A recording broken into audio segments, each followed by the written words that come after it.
Hello friends, എല്ലാവർക്കും പുതിയൊരു വീഡിയോയിലേക്ക് സ്വാഗതം. ഇന്ന് നമ്മൾ നോക്കാൻ വേണ്ടി പോകുന്നത് ലബോറട്ടറി അസിസ്റ്റന്റ് എക്സാമിന് ചോദിക്കാൻ ചാൻസ് ഉള്ള കുറച്ച് ഇമ്പോർട്ടൻ്റ് ആയിട്ടുള്ള ക്വസ്റ്റ്യൻസിനെ കുറിച്ചിട്ടാണ്. അപ്പോൾ നിങ്ങൾ ആദ്യമായിട്ടാണ് എൻ്റെ ചാനൽ കാണുന്നതെങ്കിൽ സബ്സ്ക്രൈബ് ചെയ്ത് സപ്പോർട്ട് ചെയ്യാൻ മറക്കണ്ട.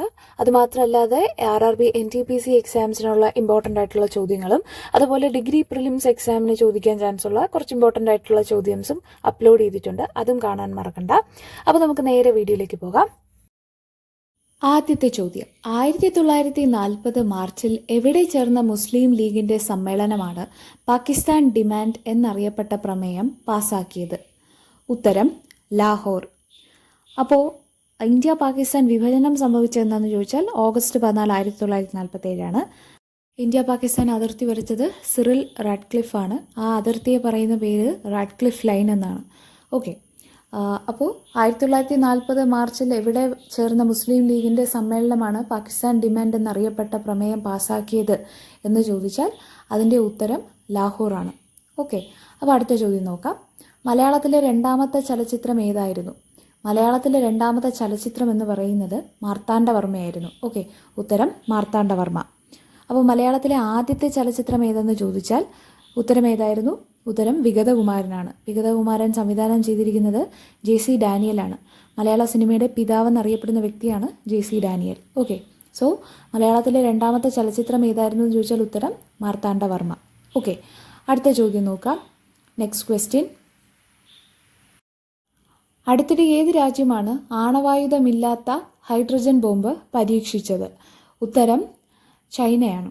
ഓക്കെ, അപ്പോൾ ഹൈഡ്രജൻ ബോംബ് ആദ്യമായിട്ട് വികസിപ്പിച്ച രാജ്യം ഏതെന്ന് ചോദിച്ചാൽ അതിൻ്റെ ഉത്തരം USA ആണ്.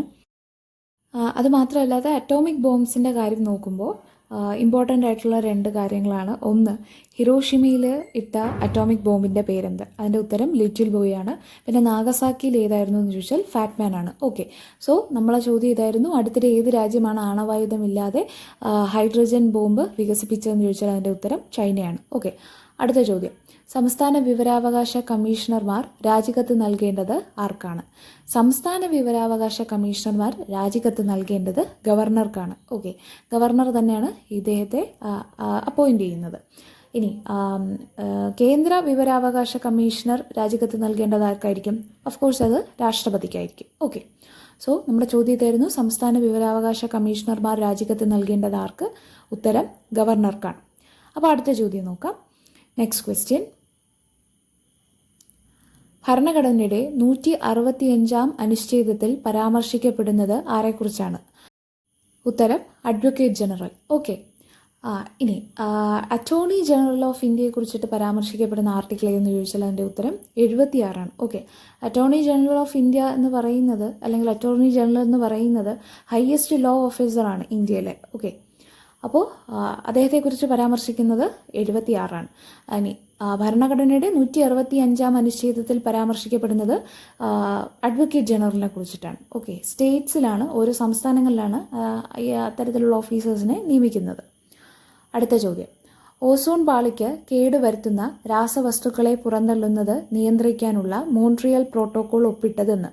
ഉത്തരം 1987 സെപ്റ്റംബർ 16. ഓക്കെ, അപ്പോൾ ഈ ഒരു ദിനത്തിൻ്റെ ഓർമ്മയ്ക്കെന്ന രീതിയിലാണ് സെപ്റ്റംബർ 16 ഓസോൺ ഡേ ആയിട്ട് ആചരിക്കുന്നത്. ഓക്കെ, ഓസോൺ എന്ന് പറയുന്നത് സ്ട്രാറ്റോസ്ഫിയറിലെ ഒരു ലെയറാണ്. UV റേസിൽ നിന്ന് ഭൂമിയെ പ്രൊട്ടക്റ്റ് ചെയ്യുന്നതും ഓസോണാണ്. ഓക്കെ, അടുത്ത ചോദ്യം, കേരളത്തിൽ ബ്രിട്ടീഷുകാരുടെ പ്രത്യക്ഷ ഭരണത്തിലുണ്ടായിരുന്ന മേഖല ഏത്? കേരളത്തിൽ ബ്രിട്ടീഷുകാരുടെ പ്രത്യക്ഷ ഭരണത്തിലുണ്ടായിരുന്ന മേഖല എന്ന് പറയുന്നത് മലബാറാണ്. ബാക്കി രണ്ടും, അതായത് കൊച്ചിയും തിരുവിതാംകൂറും പ്രൊവിൻഷ്യൽ സ്റ്റേറ്റ്സ് ആയിരുന്നു. ഓക്കെ, അടുത്ത ചോദ്യം നോക്കാം.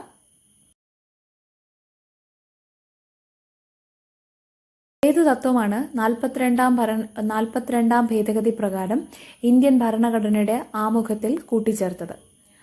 ഓക്കെ, ഉത്തരം എന്ന് പറയുന്നത് സോഷ്യലിസമാണ്. ജവഹർലാൽ നെഹ്റു അവതരിപ്പിച്ച ലക്ഷ്യപ്രമേയങ്ങൾ അഥവാ ഒബ്ജക്റ്റീവ് റെസൊല്യൂഷൻസ് ആണ് പിന്നീട് നമ്മുടെ ഭരണഘടനയുടെ പ്രിയാമ്പിൾ അഥവാ ആമുഖമായിട്ട് മാറുന്നത്. പ്രിയാമ്പിളിൽ പരാമർശിക്കപ്പെടുന്ന ഒരേ ഒരു ഡേറ്റ് എന്ന് പറയുന്നത് നവംബർ 26, 1949. അതേ ദിവസമാണ് കോൺസ്റ്റിറ്റ്യൂവൻ്റ് അസംബ്ലി ഈ ഭരണഘടനയെ അഡോപ്റ്റ് ചെയ്തത്.